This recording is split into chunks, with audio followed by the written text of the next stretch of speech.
So hello नमस्कार, क्या मेरी आवाज़ आप लोगों तक पहुंच रही है? यस और no, give me a quick thumbs up. और यहाँ से पता चलेगा कि आज का सिनेरियो जो है वो कितनी दूर होता है, तक जाने आपको वाला इसकी है। जरूरत नहीं है। यस, तो यारो आप सब लोग एक बार मुझे बताइए, एवरीथिंग इज़ क्लियर? मेरी आवाज़ आप लोगों तक पहुंच रही है, हाँ या ना? और साथ ही साथ मैं यहाँ पर इस वीडियो पे कमेंट्स में जो है वो भी यहाँ पे देख पा रहा हूँ मैं। ओके, चलो जी, I think everything is perfect. So शुरू करते हैं आज के सेगमेंट को, बड़ा मज़ा आएगा। तो आज मैं आपके लिए एक ऐसा वीडियो लेकर आया हूं जिसकी ड्यूरेशन तो कितनी है, 12 मिनट होगी। लेकिन ये वीडियो कहीं न कहीं हमारे कई सारे कानूनी क्या करने वाला है, एपिसोड को जो है खोलने वाला है। करेक्ट? तो तैयार हो जाओ और अकॉर्डिंगली इस सेशन को बढ़िया से अटेंड करना। आज रात को है ना, आपको सोने से पहले बढ़िया नींद आएगी, ये मेरा प्रॉमिस है आप लोगों से। ठीक है, शुरू करते हैं। देखो मामला कुछ इस तरीके से है। सबसे पहले मैं डिस्क्लेमर दे दूं कि इस वीडियो का उद्देश्य सिर्फ और सिर्फ हमारे भावी वकील साहब और भावी जज साहब और जज साहिबाओं को क्या करना है, कानून की जानकारी के साथ में अपडेट है जो करना है। कानूनी जो प्रक्रिया चलती है, कोर्ट जो प्रोसीडिंग चलती है, उसके बारे में हम लोग कई बार पता है क्या करते हैं, बड़ा ही एकदम महत्वाकांक्षी होकर, एम्बिशियस होकर ऑब्जर्व करते हैं कि कोर्ट में क्या होता होगा, कैसे होता होगा, वगैरह वगैरह। और आज आपके सामने एक रियल टाइम सिनेरियो जो मैं पेश करने वाला हूँ। राइट, एक बार थम्स अप करके बता दीजिए कि एवरीथिंग इज क्लियर, तो फिर मैं सेगमेंट को शुरू करता हूँ। दीपक जी यहाँ पे, दोही जी, इकरार जी और शर्मा जी, अमित पांडे जी, भैरू सिंह जी, गरिमा जी, और साथ साथ में यहाँ पर जो अन्य कैंडिडेट्स हैं, एडवोकेट शर्मा जी, प्रमिल जी, शिप्रा जी, और साथ साथ में प्रमिल कुमार जी, विकी चौहान जी, गौतम जी, सबका स्वागत एंड वेलकम। चलो जी, तो अब हम क्या करेंगे, ध्यान से सुनना। हम क्या करने वाले हैं, वीडियो को ऑब्जर्व करेंगे। ठीक है, शुरू से लेकर एंड तक वीडियो को ऑब्जर्व करेंगे। मामला जो है वो एक बहुरानी का है। हुआ ये कि एक माता पिता का इकलौता बेटा जो है उसकी डेथ हो गई है ना, वो मर गया। अब जो बहुरानी है उसको क्या चाहिए, ससुर जी से जो है प्रॉपर्टी चाहिए, ससुर जी से मेंटेनेंस है जो चाहिए। अब वो तो नॉर्मल मुद्दा है कि भाई चलो बहुरानी ने मेंटेनेंस मांग ले, इट्स ओके। लेकिन मेन बात ये है कि बहुरानी को जितना चाहिए, कोर्ट किस तरीके से उस मैटर को डील करता है, एडवोकेट अपना रोल किस तरीके से प्ले करता है, उनको समझिए। वैसे इस वीडियो को ऑन करने से पहले आपको बताना चाहता हूं कि हाई कोर्ट कभी भी है ना डायरेक्टली विटनेस वगैरह को या डायरेक्टली पार्टीज को कॉल नहीं करता है। हाई कोर्ट जो है अक्सर एडवोकेट जो पार्टीज के हैं उनको सुनता है और अकॉर्डिंगली जो भी फाइनल वर्डिक्ट सुनाना है वो सुना देता है। लेकिन कई बार कुछ ऐसे मैटर होते हैं, खासकर जो फैमिली या मैरिटल डिस्प्यूट होते हैं, उन केस में अक्सर क्या किया जाता है, पार्टीज को है जो बुलाया जाता है। तो वही चीज़ आज आपको यहाँ पर देखने को मिलेगी। ठीक है, तो बिना देरी के अब करते हैं वीडियो को शुरू। सुनिएगा, बीच में पॉज करता रहूंगा और बातचीत करता रहूंगा आप लोगों से। होता है, आपको इसकी जरूरत नहीं है। इसको नीचे करिए, अपनी आवाज तेज करिए, माइक का सहारा मत लीजिए। ये तो ऐसे ही उन लोगों के लिए लगे हैं जो बुजुर्ग लोग होते हैं। My lord is direct. ये जो एक डायलॉग मारा गया ना इस डायलॉग का प्रोसीडिंग से कोई लेना देना नहीं है। कई बार जज साहब जो वकील साहब की फिरकी ले लेते हैं, अब वकील साहब जो ऐसे माइक ऊपर करके बोल रहे होते हैं ना, तो उसमें तो अच्छा थोड़ा बहुत डांट वाट लगा देते हैं। प्यार है ये तो, वकील और जज के बीच का क्या होता है, प्यार है जो होता है। तो इसमें तो कोई खास बात है नहीं। Now is the next mode to make the party presence before with regard to the क्या मैटर है, मैंने क्या। इस लाइन को सुना आपने, मेक द पार्टी प्रेजेंट। तो कोर्ट कहता है ना, कई बार डायरेक्शन देकर मेक द पार्टी प्रेजेंट, इसका मतलब ये है कोर्ट एडवोकेट को कह रहा है कि भाई आपकी पार्टी को जो है कोर्ट में प्रेजेंट करो। ठीक है सर, ये तो इंग्लिश का हिंदी बता रहे हो, अरे पूरा सुनो, मजा पूरा सुनने में ही आएगा। तो मेक द पार्टी प्रेजेंट, ये ना ये अक्सर कानूनी वर्ड्स होते हैं। कई बार है ना हमें कोर्ट की प्रोसीडिंग समझ में नहीं आती क्योंकि हमें एग्जैक्टली उन वर्डिंग्स का, उन सेंटेंस का मतलब नहीं पता होता। तो जब कभी भी कोर्ट कहता है makes the party present in the court, इसका मतलब होता है कि ओरिजिनल पार्टी को जो है कोर्ट के सामने पेश किया जाए। राइट, सी किया था सर, ये हिंदू एडॉप्टेशन मेंटेनेंस एक्ट में सेक्शन 19 पे इंटरम मेंटेनेंस ग्रांट कर दिया था। देखो, कोर्ट प्रोसीडिंग के अंदर है ना हर प्रोविज़न का एक वर्थ होता है। तो इन्होंने अभी जो है Hindu adoption and maintenance proceeding के अंदर सेक्शन 19 की बात बताई। तो जरा वापस सुनो इसको, इन्होंने किस के बारे में बात कहा। My lord is directed to make the party presence before with regard to the क्या मैटर है, मैंने क्या डायरेक्ट किया था सर, ये हिंदू एडॉप्टेशन मेंटेनेंस एक्ट में सेक्शन 19 पे इंटरम मेंटेनेंस ग्रांट कर दिया था trial court, against that we have come. देखो अब समझना, आपके पास में अगर बेर एक्ट है तो Hindu adoption and maintenance act open कर दीजिए। ठीक है, वहाँ पे आपके सामने सेक्शन 19 का एक प्रोविज़न है। तो उस समय इंटिम जो है मेंटेनेंस ग्रांट कर दिया गया था और उसको चैलेंज करने के लिए ये महाशय वकील साहब जो हैं वो कोर्ट के सामने पेश हो रहे हैं। ठीक है, मज़ा कोर्ट प्रोसीडिंग को जानने का तब आता है जब हमें प्रोविज़न के बारे में जानकारी हो। इसलिए मैं क्या करूँगा, मैं आपको बीच बीच में ना प्रोविज़न के पास लेके चलूँगा। देखिए, तो यहाँ पर मैं आपके सामने Hindu adoption and maintenance proceeding का ये सेगमेंट जो है क्या कर देता हूँ, ओपन है जो कर देता हूँ। Yes, so here we have Hindu adoption and maintenance act. Okay, now see, अभी मैंने Hindu adoption and maintenance act open किया, आप लोगों को आई थिंक विजिबल तो हो रहा है ना? ठीक है, तो यहाँ पर ये क्या वीडियो थोड़ा सा मेरे ख्याल से आप लोगों तो 10 सेकंड लेट पहुँचता है ना? ओके, तो नहीं पहुँच रहा है तो मैं इसको, अच्छा आप लोगों को शायद ये नहीं दिख रहा है, ठीक है कोई बात नहीं, ये मैंने यहाँ से क्या किया, इसको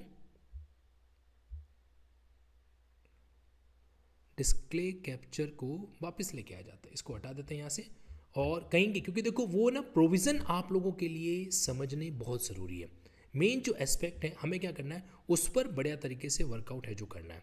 तो ये मैं यहाँ पर जो है डिस्प्ले कैप्चर वापस लेके आ जाता हूँ और यस, अब ठीक है, अब चलते हैं जी हम वहाँ पे हमारे मेन प्रोविजन पे। ये देखो, तो ये है Hindu adoption and maintenance act. अब आई थिंक आपको स्क्रीन पे जो है बेर एक्ट भी दिख रहा होगा। तो इसमें इन्होंने जिक्र किया है सेक्शन 19 का।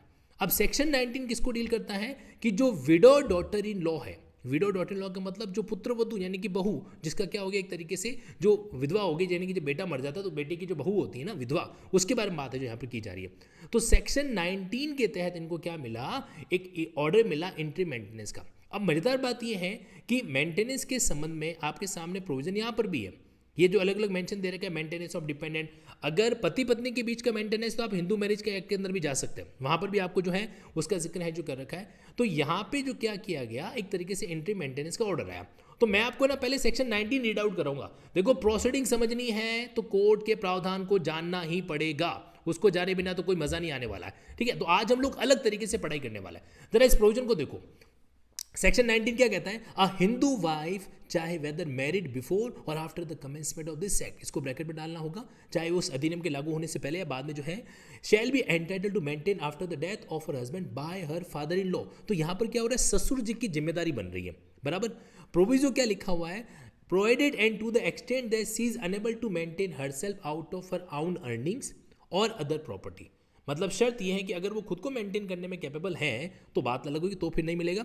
और where she has no property of her own he is unable to obtain the maintenance. तो अब इस केस में from the state of her husband और हर फादर और मदर। तो यहाँ पे क्या लिखा हुआ है, from the state of her husband, या तो उसके हस्बैंड के स्टेट से, उसकी प्रॉपर्टी से। स्टेट का मतलब होता है संपत्ति यानी कि प्रॉपर्टी, या फिर उसके फादर, फादर का मतलब natural father, father in law नहीं, नेचुरल फादर, और मदर, और फ्रॉम हर सन और डॉटर इफ एनी, और हिज और हर स्टेट। तो यहाँ पर ये बात इन्होंने क्या करके मेंशन जो कर रखी है। साथ ही साथ में सबसेक्शन 2 को देखो क्या लिखा हुआ है। देखो अभी मैं जो आपको 10 मिनट की पूरी महाभारत सुनाने वाला हूँ ना, सारा का सारा खेल पता है किसका है, सारा का सारा खेल जो है ना वो ससुर जी और बहू रानी के जो है झगड़े का। Any obligation under subsection 1 shall not be enforceable अगर जो father in law has not the mean to do so from any coparcenary property in his position out of which the daughter in law has not obtain any share and any such obligation shall cease to on the remarriage of daughter in law. अगर daughter in law वापस शादी कर लेती है तो सारी obligation खत्म हो जाएगी। लेकिन साथ ही साथ उन्होंने ये भी कहा है कि बेचारा फादर इन लॉ जो है अगर उसके पास में मीन्स नहीं है को पार्शनल प्रॉपर्टी के, तो वो इस तरीके से क्या नहीं कर सकता, ये पे करने के लिए लायबल ठहरा नहीं सकता। सेक्शन 19 का अब आप देखना, जो हम लोग पढ़ते हैं, जो हम लोग कानून की किताबों में पढ़ते हैं और जिस तरह को उसको प्रैक्टिकली इंप्लीमेंट किया जाता है वो जानना बड़ा इंटरेस्टिंग है। चलो शुरू करता हूँ मैं वापस वीडियो के अगले पार्ट को। तो यहाँ पर वीडियो को कंटिन्यू चलता है। We are father in law, ये डॉटर इन लॉ। क्या हुआ? सर वो आए हुए हैं। कहाँ है फादर? सर ये डॉटर फादर इन लॉ। किस नजरिए से हमने इनको कहा था आने के लिए? हमें याद नहीं है। सर मेंटेनेंस के लिए। नहीं नहीं, मतलब ऐसा इनको बुलाने का क्या आशय था? सर आपने ये था कि एक बार देखो कई बार पता है क्या, कोर्ट है ना दिन में कितने सारे मैटर डील करता है। तो एक पार्टी को उन्होंने कोई डायरेक्शन दिया, अब वापस अगली तारीख पर वो पार्टी को तो पता रहता है कि साहब कोर्ट ने इस पर्टिकुलर मैटर में क्या डायरेक्शन दे रखा है, लेकिन जज साहब जो इस बारे में इग्नोरेंट हो जाता है। तो एक अच्छे एडवोकेट के नाते हमारा क्या एक ड्यूटी बनता है कि हम किसी मैटर को अगर जज साहब के सामने ला रहे हैं और कोई किसी प्रीवियस डायरेक्शन को रिकॉल कराना चाहते हैं तो हमें वो चीज़ बतानी चाहिए। इसमें मतलब कोई ऐसा नहीं सोचता कर लो जज साहब कोई पता नहीं, ऐसा नहीं, क्योंकि वो अगर इतने मल्टीपल मैटर को डील कर रहे हैं तो वो भी सी बात है, थोड़ा सा माइंड में उस पर कन्फ्यूजन रह सकता है। आप देखो जज कितनी रेस्पेक्टफुल तरीके से, ये चीज़ ऑब्जर्व करो आप, जुडिशियल ऑफिसर होने के बावजूद कितनी डिग्निटीफुल रेस्पेक्टफुल तरीके से वो अपनी बात को जो है सामने पार्टी से पूछ रहे हैं। अब आगे समझौता अगर हो जाता है तो वो करके देखिए, इसलिए आपने बोला कि बोला हाँ। फादर इन लॉ, ये डॉटर इन लॉ। क्या हुआ? सर वो आए हुए हैं। कहाँ है फादर? सर ये डॉटर फादर इन लॉ। किस नजरिए से हमने इनको कहा था आने के लिए? हमें याद नहीं है। सर मेंटेनेंस के लिए नहीं नहीं, मतलब ऐसा इनको बुलाने का क्या आशय था? सर आपने ये था कि एक बार समझौता अगर हो जाता है तो वो करके देखिए, इसलिए आपने बोला कि बोला। हाँ, कुछ है, गुंजाइश है। क्यों? अब रुको, पिछली हियरिंग पे क्या हुआ था वो मैं आपको शॉर्ट में बता देता हूँ। इससे पिछली हियरिंग पे जब बात आई तो कोर्ट ने दोनों वकील साहब को कहा कि भाई आप अपनी पार्टीज को बुलाओ और इस इन मीन वाइल अगर देखो कुछ समझौता हो जाता है देख लो। समझौता किसके अंदर? विधवा बहू और सास ससुर के बीच में। इस कहानी में एक इमोशनल एंगल आपको और दिखाई देगा, है ना। आप इसको पूरा एंड तक सुनना और फिर जो है जुडिशल प्रोसीडिंग की तारीफ करनी है या जो भी करना है कि बुराई करनी है वो आप कमेंट बॉक्स में भले कर दीजिएगा, बट रेस्पेक्टफुल तरीके से। अब सुनो। तो आपका बेटा जो है कब एक्सपायर हुआ? 2018 31/11/2018 में ही वो एक्सपायर हुआ। अच्छा, मेरी आप लोगों से एक रिक्वेस्ट है, आप लोग भी ये फैक्ट नोट करते चलें। 2018 में बेटा एक्सपायर हुआ, क्योंकि देखो जब आप जज बनेंगे या जब आप एडवोकेसी को डील करते हैं तो सारा खेल क्या होता है? फैक्ट का होता है। तो जब हम किसी भी प्रोसीडिंग को सुनते हैं ना तो हमारे लिए पहला काम होता है कि हम उसको क्या करें, उसके फैक्ट को नोट डाउन करें। आप ध्यान दीजिए कि जज साहब भी साइड में उस फैक्ट को नोट कर रहे हैं। आप लोग नोट करना, अगर जज बनना है ना, बाहर का जज बनने से पहले अंदर के जज को जन्म देना बहुत ज़रूरी है। और वो कैसे होगा? हम दूसरे जुडिशियल ऑफिसर को ऑब्जर्व करते हैं। आप नोट कीजिए इनकी कार्यशैली किस तरीके से है। जब ये फैक्ट को सुन रहे हैं तो साइड बाय साइड उसको नोट भी कर रहे हैं, है ना। ऑब्जर्व कर रहे हो कि नहीं कर रहे हो? Yes, now see. क्या करता था वो? ऑटो चलाता था। ऑटो उसी के नाम का था क्या? ये किराए का चलाता था? नहीं, मैं खरीद कर दिया आपसे, खरीद कर दिया। आपने खरीद के दिया था? उसी के नाम में था कि आपके नाम में था? नाम तो उसका। कहाँ है ऑटो? अब इन लोगों ने बेच रही है टैक्सी के हाथ में। अच्छा, ऑटो अब नहीं। मैं और रुकूंगा, मतलब रहा नहीं जा रहा है। आपको पता है मैं कई बार एक डायलॉग देता हूँ कि हर जज के अंदर एक वकील होता है ना। अब मुझे बताओ, मैं आपको वापस सुनाऊंगा। जज साहब जिस तरीके से फादर इन लॉ से सवाल जवाब कर रहे हैं, आपको ऐसा नहीं लग रहा? मुझे कमेंट बॉक्स में हाँ या ना बोलेंगे आप, ठीक है। ऐसे एकदम यूं गूंगे महाराज की तरह नहीं बैठना है। आप कमेंट बॉक्स से बताना, जज साहब जब इस फादर इन लॉ से सवाल जवाब कर रहे हैं तो आपको ऐसा नहीं लग रहा कि जज साहब के अंदर का वकील जो है वो क्रॉस एग्जामिनेशन कर रहा है ना। वापस सुनो, और अगर आपको लग रहा है तो हाँ बोलना। यस, सवाल वापस रिपीट कर देता हूं। जज साहब सवाल जवाब कर रहे हैं पार्टी से डायरेक्टली, और वो सवाल जब इस तरीके से हो रहा है जैसे एक वकील सामने वाली पार्टी के वकील एडो जो विटनेस है उसको क्रॉस एग्जामिन करता है। हाँ या ना? Let's see. 2018 31/11/2018 में ही वो एक्सपायर हुआ। क्या करता था वो? ऑटो चलाता था। ऑटो उसी के नाम का था क्या? ये किराए का चलाता था? नहीं, मैं खरीद कर दिया आपसे, खरीद कर दिया। आपने खरीद के दिया था? उसी के नाम में था कि आपके नाम में था? नाम तो उसका।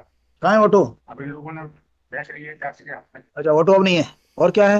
मकान, मकान भी कहने का मतलब हमारे 2 मकान थे। एक मकान मांगी रहने के लिए तो मैं मकान दे दिया इसको रहने के लिए। मेरा मकान था उसमें कब्जा करके बैठी। 2 मकान है आपके? मैं किराए से रहता हूँ। टोटल 2 मकान है आपके? 2 मकान है, एक मकान है। एक मकान है सर, उसके वो बोल रहे हैं, अच्छा बोल रहे हैं, उनको बोलने दो। सब लोग मत बोलो। देखो, जब कोई चीज़ सामने वाले से बुलवानी है या सामने वाले से पूछना ही पूछना है और सामने वाला नहीं सुन रहा है तो वापस हमको जोर दे के बोलना ही पड़ता है। पहले इन्होंने सॉफ्ट पिच पे बोला 2 मकान है, तो इनको समझ में आ गया कि शायद सामने वाला या तो सुना नहीं, है ना। तुरंत अगला पिच इनका लाउड था। अगला पिच क्या था इनका? लाउड था। 2 मकान है ना आपके, मतलब अपने सवाल का तो जवाब चाहिए ही चाहिए। ये एक जुडिशियल ऑफिसर का भी क्वालिटी है और एक एडवोकेट का भी क्वालिटी होता है ना। तो इस चीज़ को ऑब्जर्व करना, हमें ये क्वालिटी अपने अंदर जिंदा करनी ही करनी है। और आप ये भी देखो कि भाई गांव देहात हर तरीके के जो बंदे हैं कोर्ट प्रिमाइसेस के अंदर आते हैं। अब ये तो फिर भी हाई कोर्ट है, यहाँ पे तो फिर भी हो सकता है थोड़ा सा कंपेरेटिवली लेवल अप है, लेकिन जहाँ कहीं पर भी जुडिशियल मजिस्ट्रेट कोर्ट बैठता है, जहाँ आप लोग जब भविष्य में जाना चाह रहे हो, वहाँ तो कई बार बिल्कुल सीधा ग्रामीण परिवेश के अंदर भी लोग आ जाते हैं और वो बिल्कुल अपनी देसी भाषा के तहत बात करने लग जाते हैं। वो भी आपको फ्लेक्सिबल करना है खुद को कि आप उसके प्रति भी किस तरीके से यूज टू हो पाए, क्योंकि अगर आप विटनेस को डायरेक्टली नहीं सुन पाए और बीच में वकील साहब फिल्टर बन के रहे तो वकील साहब उसमें से वही बात कहेंगे जो एक तरीके से उनके अगेंस्ट में ना जाए, है ना। And now again observe this thing. एक मकान नहीं, आप खड़े रहो, मतलब बोले बोले एक ही है ना। 2 मकान थे तो एक मकान कहाँ पे थे 2 मकान? कहाँ पे थे 2 मकान? कटनी में बजरंग कॉलोनी। कटनी? दोनों मकान अलग अलग थे कि एक साथ लगे हुए थे? नहीं, अलग अलग है। बजरंग कॉलोनी कटनी। तो दोनों मकानों का साइज क्या है, क्षेत्रफल क्या है? 50-30 के दोनों 30-50 के बने हुए। बने हुए। और कितना मंजिल के बने हुए हैं? बस। एक मंजिल के। तो जो बजरंग कॉलोनी में ही दोनों हैं। हाँ। तो दोनों में एक में आपका कब्जा है क्यों? एक मिनट, हम उनसे पूछ रहे हैं। एक आराम से, एक मकान में आपका कब्जा है। अब इससे पहले जज साहब वापस उस बहुरानी की तरफ जाए, मुझे बताओ इस जिरे को देख के मज़ा आया कि नहीं आया? मतलब एक तरीके से, हालांकि ये बहुत ही सामान्य एग्जामिनेशन, अभी तक तो इन्होंने क्रॉस नहीं किया है। सोचो ये वकील साहब, ये जज साहब जो हैं अपने वकालत के टाइम में कितने खतरनाक प्राणी रहे होंगे। खतरनाक इन द सेंस रेस्पेक्टफुली कह रहा हूँ कि ये तो इन्होंने डायरेक्टली इनके सामने पार्टी आई और पार्टी से वो सवाल पूछने हैं जो इनको जानने हैं वगैरह वगैरह। जब इनको क्रॉस करना होगा, जब मान लीजिए सामने वाली पार्टी को एक तरीके से उनको उनकी क्रेडिबिलिटी को इम्पीच करना होता, तब तो एकदम अलग ही लेवल होगा इनका, है ना। सारा खेल एडवोकेसी का होता है, प्लस पॉइंट माइनस पॉइंट वगैरह। तो अब इन्होंने विद इन 1 मिनट के अंदर जो इन्फॉर्मेशन को चाहिए थी सारी की सारी निकलवाई कि नहीं निकलवाई? 1 मिनट के अंदर लगभग इन्होंने 15 सवाल पूछ लिए और उन 10-15 सवालों के अंदर जो इन्फॉर्मेशन प्रॉपर्टी के संबंध में इनको चाहिए वो इन्होंने निकलवा दी। ये क्वालिटी अपने को अपने अंदर क्या करनी है, डेवलप है जो करनी है। अब आगे सुनो, अब स्विच कर रहे हैं बहुरानी की ओर। अभी तक हमने क्या जानकारी देखी कि ससुर जी के पास में 2 मकान हैं, 30 बाई 50, 30 बाई 50 का उनका एरिया है और ये दोनों प्लॉट अलग अलग जगह पर हैं, बराबर, ठीक है। नाउ द नेक्स्ट, अब आते हैं हम बहुरानी की तरफ। अरे मजा आएगा, एंड तक जुड़े रहना आप। अच्छा, दोनों मकान किसके नाम के हैं? एक लड़के के नाम का है, तो लड़के के नाम का, मैंने लड़के का नाम क्या है? प्रकाश कुमार अमरवंशी। प्रकाश कुमार। तो एक मकान में आप रह रही हो, जो जो कोई कुछ नहीं दिया गया सर मेरे पास। देखो, आप बोलती रहोगी, आप केवल लिसन वेरी केयरफुली। ये होता है इमोशनल। क्या होता है, अक्सर पार्टी जब कोर्ट में जज के सामने आती ना, तो सीधा आते ही अपना विद ड्यू रेस्पेक्ट अपना रोना रोने लग जाती है। अरे मेरे को कुछ नहीं दिया, अरे मेरे को कुछ नहीं दिया। अब आप हो जुडिशियल ऑफिसर, आपको क्या करना है, उस पार्टी से सिर्फ उतनी बात निकलवानी जितनी ज़रूरी है। अब आप देखना कि जो सवाल जज साहब पूछ रहे हैं उसका जवाब देने से पहले ये जो मोहतरमा है ये क्या कर रहे हैं, अपने इमोशनल एस्पेक्ट को पहले रख रहे हैं, ठीक है। लेकिन फिर भी आप एज ए जज पिघल जाते हो और एक तरीके से मैटर को जबरदस्ती लंबा खींचते हो या फिर अपने पॉइंट पे डटे रहते हो। ये भी हमें क्या करना है, इन बात से और इस एपिसोड से सीखना है। लेट्स सी, मैं थोड़ा सा वापस पीछे ले रहा हूं। बहुरानी पे जैसे ही जज साहब स्विच हुए, उस बात को आपको वहां से ऑब्जर्व करना है। अटेंशन। एक लड़के के नाम का है, तो लड़के के नाम का, मैंने लड़के का नाम क्या है? प्रकाश कुमार अमरवंशी। प्रकाश कुमार। तो एक मकान में आप रह रही हो, जो जो कोई कुछ नहीं दिया गया सर मेरे पास। देखो, आप बोलती रहोगी, आप केवल जो प्रश्न है उसका उत्तर दीजिए जी अदरवाइज जो इतने वकील बैठे हुए, हम किसी को भी भेज के दिखवा लेंगे कि आपका कब्जा है कि नहीं। जी, बहुत बड़ा काम नहीं है ये, सत्य को सामने लाना। तो ये एक मकान जो इंग्लिश मीडियम के स्टूडेंट मैं बता दूं, कब्जा का मतलब होता है पोजीशन, यानी कि आप उस मकान में प्रिजाइड कर रहे हैं, रह रहे हैं कि नहीं रह रहे हैं, उसका पोजीशन आपके पास में है या नहीं है। अब देखो क्या हुआ, इन्होंने शुरुआत में आते इस मोहतरमा ने, इस बहुरानी ने आते ही क्या कहा कि मेरे को तो कुछ नहीं दिया है। अब फिर भी ये अपने सवाल पे डटे हुए, ये कह रहे हैं कि भाई देखो जितना पूछा है उतना जवाब दो, क्योंकि मतलब आप कोर्ट प्रोसीडिंग के अंदर सेंटिमेंटल होकर अपने केस को डील नहीं कर सकते, ना तो एज ए जज ना एज ए वकील, है ना। क्योंकि सेंटिमेंट अपनी जगह पर है और कोर्ट के सामने फैक्ट को लाना अपनी जगह पर होता है। तो एडवोकेट का सबसे इंपॉर्टेंट रोल होता है फैक्ट को कोर्ट के सामने लाना, और जब ये काम एडवोकेट नहीं कर पाते ना, तो कोर्ट के प्रिजाइडिंग ऑफिसर खुद एडवोकेट बन जाते हैं अपने तरीके से। जो है लड़के के नाम का था और एक मकान आपके नाम का था। हमारी क्या श्रीमती नाम है दूसरा का नाम क्या है आपका? शांति अमरवंशी। शांति। तो आपका किसी भी मकान पे कब्जा नहीं है, आपका कहना ये है? सर मम्मी के नाम पर है। एक मिनट, आपसे क्या पूछा, आपका कोई किसी एक मकान पे कब्जा है या नहीं? रह भर नहीं हूँ सर, मुझे वो भी नहीं दिया गया। मैं दिया गया, अभी तो रह रही हो ना आप। तो सर वो बड़ी कोई मुश्किल निकाल रहा है कि आपको उसमें से? नाबालिका में है सर। कोई आपको क्या बोल रहा है? आपने कुछ समझाया नहीं इनको कि कोर्ट में सत्य बोलना चाहिए? सत्य बोल रहे क्या कम? वेट, अब यहाँ वापस रुकना पड़ेगा। जज साहब यहाँ पे वकील साहब से एक सवाल पूछ रहे हैं, कह रही क्या बोल रही है, आपने इनको समझाया नहीं क्या? मतलब ये कि कभी भी विटनेस को या पार्टी को जब आप कोर्ट के सामने पेश करते हैं ना, तो पहले उसको हमें ट्रेन करना पड़ता है, पहले उसको हमें एजुकेट करना पड़ता है कि कोर्ट में क्या बोलना है, किस तरीके से बोलना है। ये बहुत ज़रूरी है, क्योंकि देखो आपका क्लाइंट भले ही सच्चा हो, लेकिन अगर कोर्ट के अंदर हाँ ये वो करता रहेगा ना, तो जज इस बात को एक्सेप्ट नहीं करता।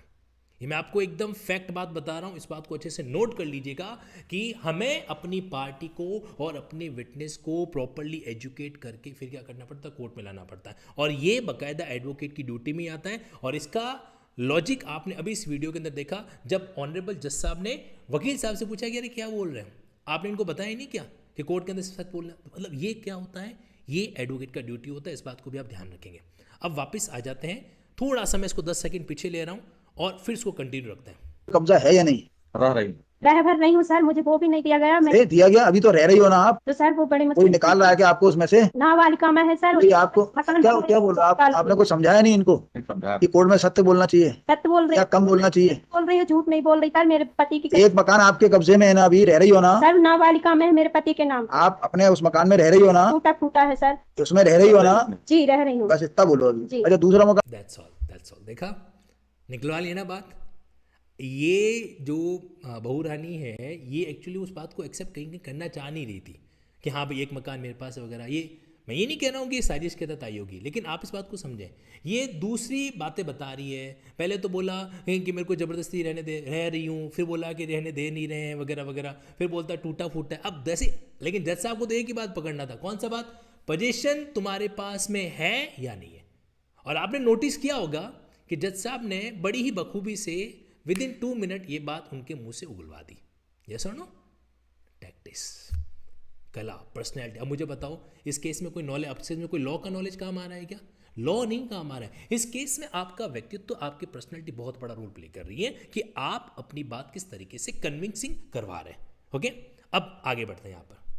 Yes exactly, Pradhanya ji, finally she confess the truth. उसने एक्सेप्ट कर लिया। क्या एक्सेप्ट कर लिया? कि हाँ भाई पोजीशन जो है वो उसके पास में है। और ये चीज़ हमें भी आनी चाहिए। अगर एडवोकेट है तो भी आनी चाहिए, और जज है तो सबसे पहले आनी चाहिए। नाउ सी, मैं कह रहा हूँ तुम लोगों से, तुम लोग एंड तक जुड़े रहना। आज में है ना, आज हम सोने नहीं वाला है। फटाफट इस वीडियो को बढ़िया से शेयर करो अगर आपको ठीक लग रहा है तो। नाउ किस पे है? हमारी श्रीमती जी का नाम। नहीं नहीं, आपके नाम में है, लेकिन वो भी इनके पास ही है। हाँ, वो भी इन्हीं के पास, इन्हीं के कब्जे में है। उसके बारे में क्या कहना है आपका, दूसरे मकान के बारे में? सर उसमें भी इन लोगों ने ताला लगाए हुए हैं, जेड एड सब कटा हुआ है। मेरे को क्या सिर्फ कटा है? जेड एड को जेड भी बना है। जेड हाँ।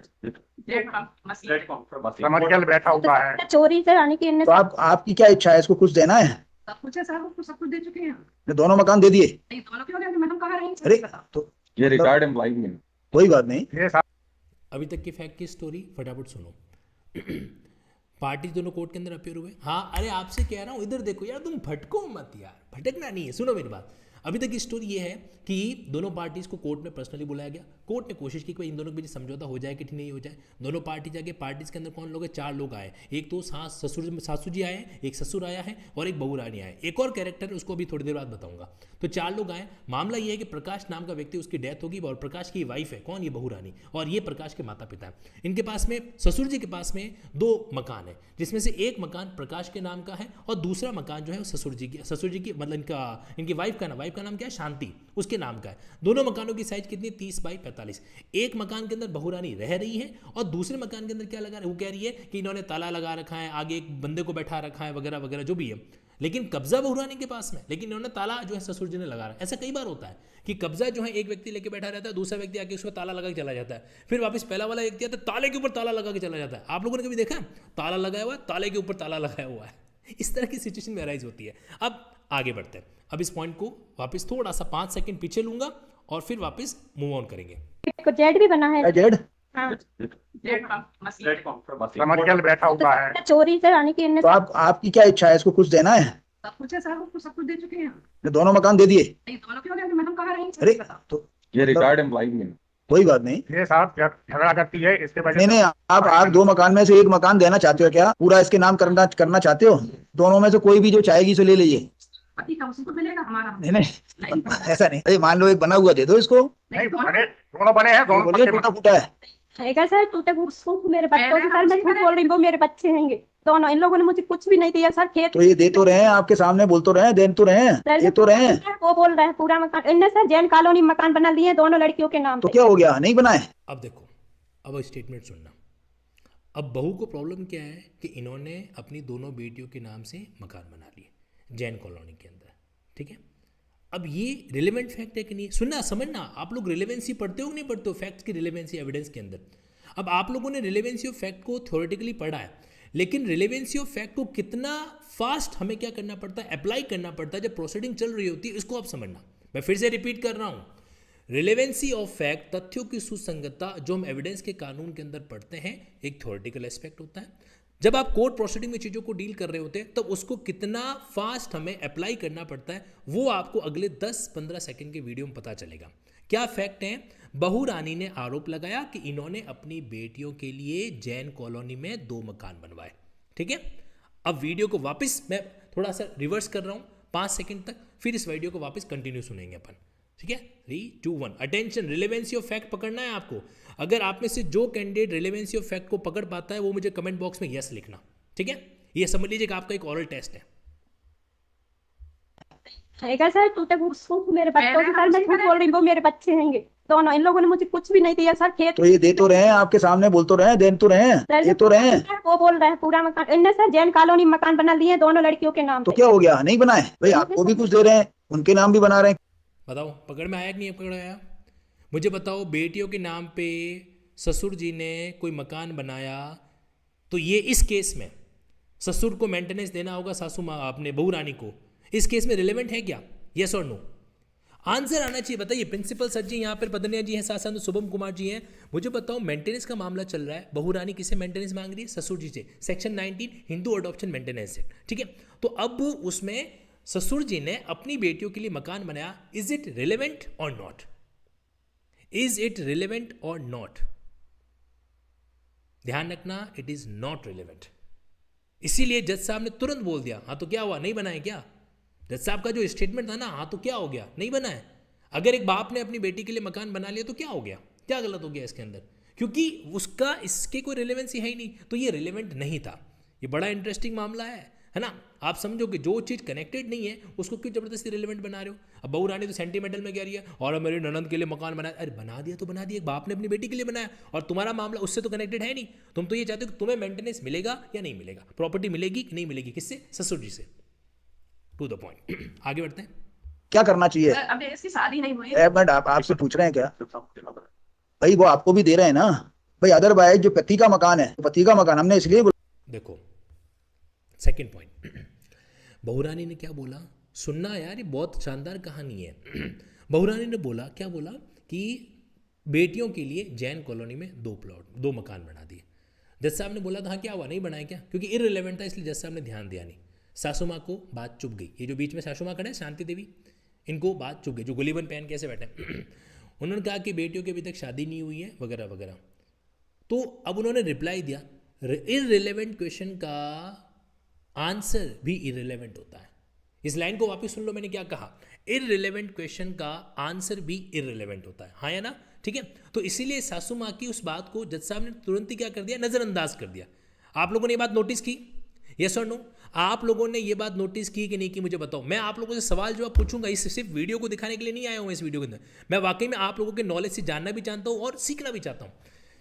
आप लोगों ने इस बात को नोटिस किया ना, इररिलेवेंट क्वेश्चन का आंसर भी इररिलेवेंट होता है। इसलिए जो एक्सपीरियंस जज होते हैं वो सीधा उसको वहीं पे कट कर देते हैं, वो कहते हैं रिलेवेंट नहीं है ना। इसलिए ये बात मत बताओ। सासू माँ ने जैसे बताया कि बेटियों की शादी नहीं हो रखी है इसलिए कर दिया।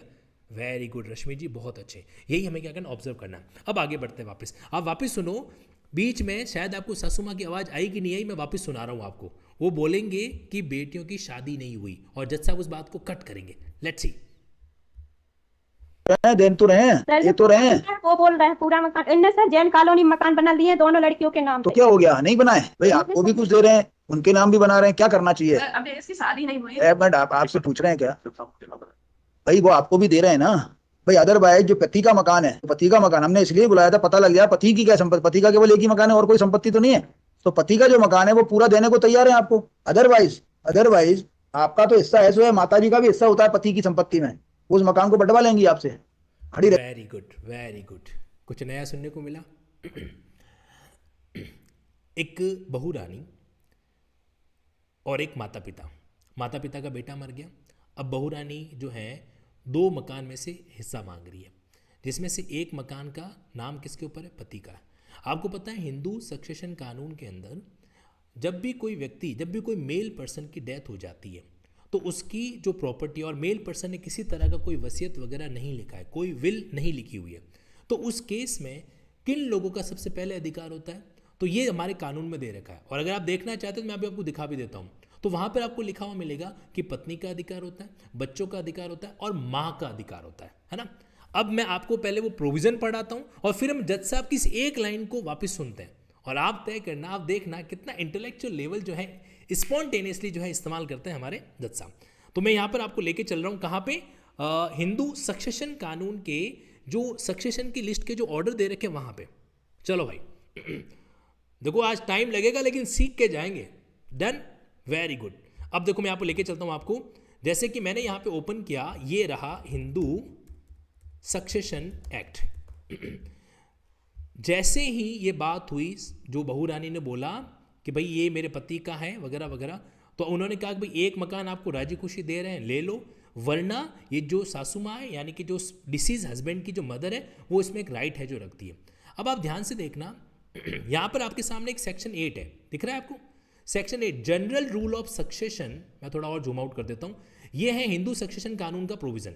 General rule of succession in the case of male, अगर मेल व्यक्ति की डेथ हो जाती है तो उसको सक्सेशन अपन कैसे करेंगे, बराबर।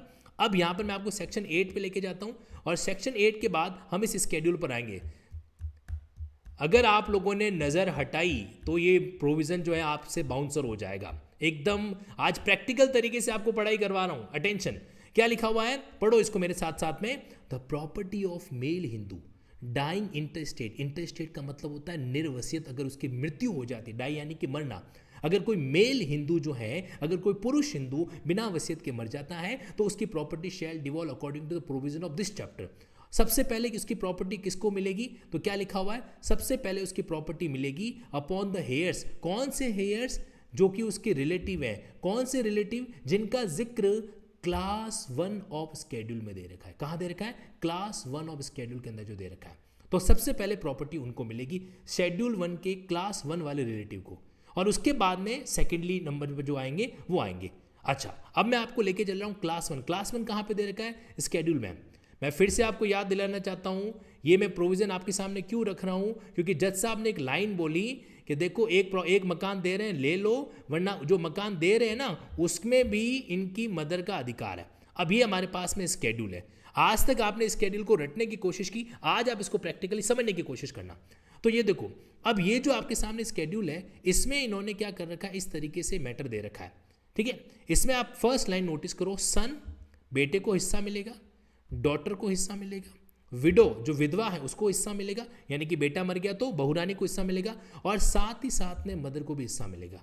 अब देखो, अगर फिर सन डॉटर अगर मर जाते हैं ना, तो फिर आगे की बात यहाँ पर एप्लीकेबल होती है। ये आगे के प्रोविजन जो है ना, यहाँ से लेकर यहाँ तक, ये तब एप्लीकेबल होते हैं कि सन की डेथ हो गई, डॉटर की डेथ हो गई, तो आगे।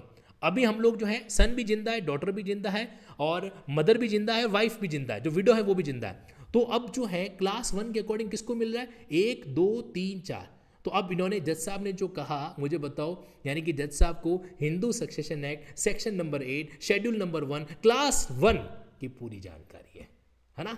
चलो भाई वापस चलते हैं वहां पर मेन वीडियो के अंदर। अरे कुछ समझ रहे हो कि नहीं समझ रहे हो? देखो, अब मैं यहाँ पर आपको वापस जज साहब की वो लाइन सुनाता हूँ, और आप फिर वापस है ना, अब जैसे ही जज साहब वो लाइन बोले मैं पॉज करूंगा, और जैसे ही मैं पॉज करूँ, आप अपने माइंड के अंदर क्या करेंगे, आप अपने माइंड के अंदर Hindu succession act section number 8 schedule के अंदर क्लास 1 को रिकॉल करोगे। तैयार हो? चलो भाई, तो वापस हम जज साहब की लाइन को फिर से सुनते हैं। पति का केवल एक ही मकान है और कोई संपत्ति तो नहीं है, तो पति का जो मकान है वो पूरा देने को तैयार है आपको। अदरवाइज आपका तो हिस्सा है, सो है, माता जी का भी हिस्सा होता है पति की संपत्ति में, उस मकान। डन, आंखें बंद करो। क्या आपको रिकॉल हुआ कि नहीं हुआ? अरे यही चीज है। आपको पता है, जब हम मूवीज देखते, समझना मेरी बात को, ये बड़ी मजेदार बात बता रहा हूँ। जब हम लोग मूवीज देखते हैं तो मूवीज देखने के बाद में उससे जुड़ा हुआ अगर कोई भी कानूनी प्रोविजन है, फटाक से झटाक से हमारे माइंड में सेट हो जाता है। तो आप समझो कि ये हम लोगों का सौभाग्य है कि लाइव कोर्ट प्रोसीडिंग हमारे सामने अवेलेबल है, और उसके माध्यम से हम क्या कर पा रहे हैं, कानून को सीख पा रहे हैं। तो ये हमारे लिए क्या है, सबसे अच्छी बात है। तो अब देखो, अब आप सेक्शन 8 शेड्यूल 1 और क्लास 1 को कभी नहीं बोलेंगे, है ना। तो जज साहब की एक लाइन है, वाह वाह लूट ली, है ना। चलो भाई, अब आगे मूव ऑन करते हैं। मजा आ रहा है कि नहीं आ रहा है? चलिए जी, हाँ जी, श्वेता जी, ऋचा जी, रश्मि जी, अंकिता जी, प्रदन्या जी, प्रमिल जी, मुझे बताओ इंजॉय कर रहे हो कि नहीं कर रहे हो? रॉय कुमार जी, शुभम कुमार जी, बहुत बढ़िया। चलो अब नेक्स्ट पॉइंट पे। अब यहाँ पर आपके सामने मैं वीडियो को आगे चला रहा हूँ, ठीक। ये वाली लाइन समझ में आ गई? एक बात और समझना, कोर्ट की प्रोसीडिंग में एक एक लाइन एक मतलब क्रिएट करती है। अगर वो जज के द्वारा बोली गई है तो वकील साहब तो कई बार फिर भी घुमा देते हैं, लेकिन जज साहब के द्वारा बोली गई बात जो है बहुत शानदार होती है। नाउ सी, को बंटवा लेंगी आपसे, खड़ी रही। पति का केवल एक ही मकान है और कोई संपत्ति तो नहीं है, तो पति का जो मकान है वो पूरा देने को तैयार है आपको। अदरवाइज आपका तो हिस्सा है, सो है, माता जी का भी हिस्सा होता है पति की संपत्ति में, उस मकान को बंटवा लेंगी आपसे, खड़ी रह जाओगी एक तरफ। इंग्लिश मीडियम के स्टूडेंट ध्यान दें, बंटवा लेगी का मतलब उसको डिवाइड करवा देगी।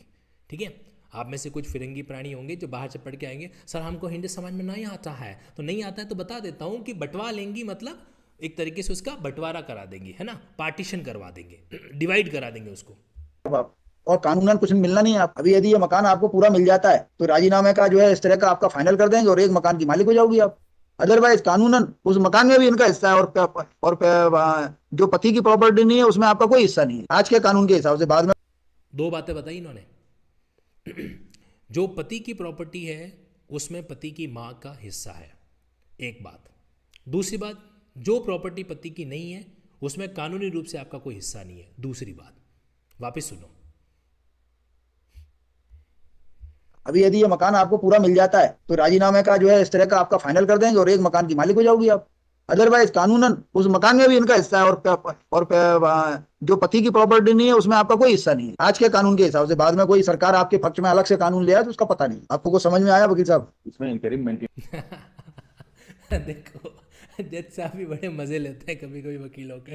अरे आपको जज साहब ने वकील साहब से पूछा कि देखो मैं इधर जो फटाफट बोल रहा हूँ, आपको तो समझ में आ रहा है ना वकील साहब कि इनके ऊपर से तो बाउंसर जा ही रहा होगा, आपको तो समझ में आ रहा है कि नहीं आ रहा है?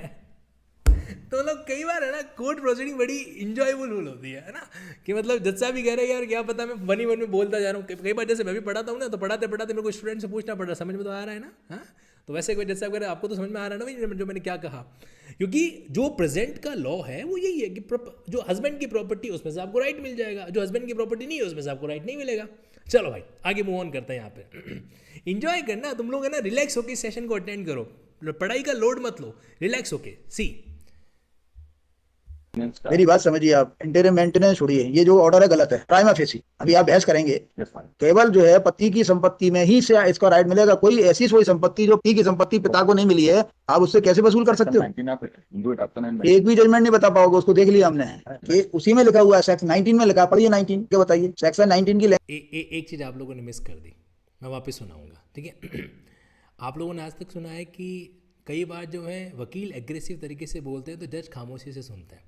कई बार क्या होता है कि जज एग्रेसिव तरीके से बोलते हैं और वकील को बड़ी मिठास से क्या करते हैं, खामोश रखते हैं। ठीक है, अब आप देखना इन्होंने क्या कहा कि ये जो ऑर्डर आप लेने आए हो ये प्राइमा फेसाई क्या है, गलत है, प्राइमा फेसाई गलत है। अभी आप बहस करेंगे, मतलब अभी तुम बोलोगे वो मुझे पता है, लेकिन प्राइमा फेसाई का हिंदी मीडियम के स्टूडेंट ध्यान दो, प्राइमा फेसाई का मतलब होता है प्रथम दृष्टया, यानी कि जो आपका ऑर्डर है, जो आदेश है, वो ऊपरा ऊपरी क्या है, एक तरीके से वैध नहीं है।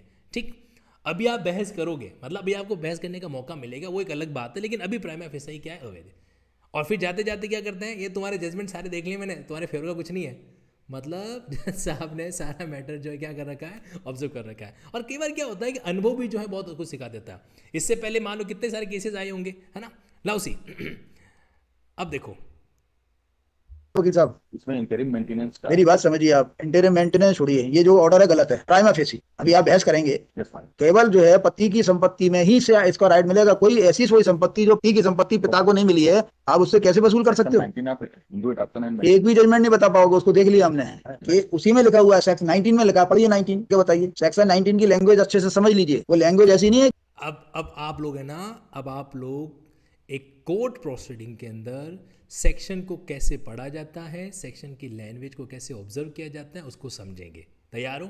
मतलब आज तक आप लोगों ने यूट्यूब के टीचर से या किसी से भी जो है क्या पढ़ा होगा, कानून को पढ़ा होगा। आज पहली बार जो है हम लोग क्या करेंगे, हम लोग कोर्ट प्रोसीडिंग के अंदर सेक्शन की लैंग्वेज को कैसे एक्सप्लेन किया जाता है उसको समझेंगे, मज़ा आएगा। ठीक है, चलो रमेश बाबू, अब हम लोग जो है हम भी क्या करेंगे, देखो हमारे सामने भी स्क्रीन है, तो जब ये क्या नाम इनका जज साहब वकील साहब बोलेंगे ना, तो हम लोग भी क्या करेंगे, अपने बेरेट के अंदर उस लैंग्वेज को पढ़ेंगे।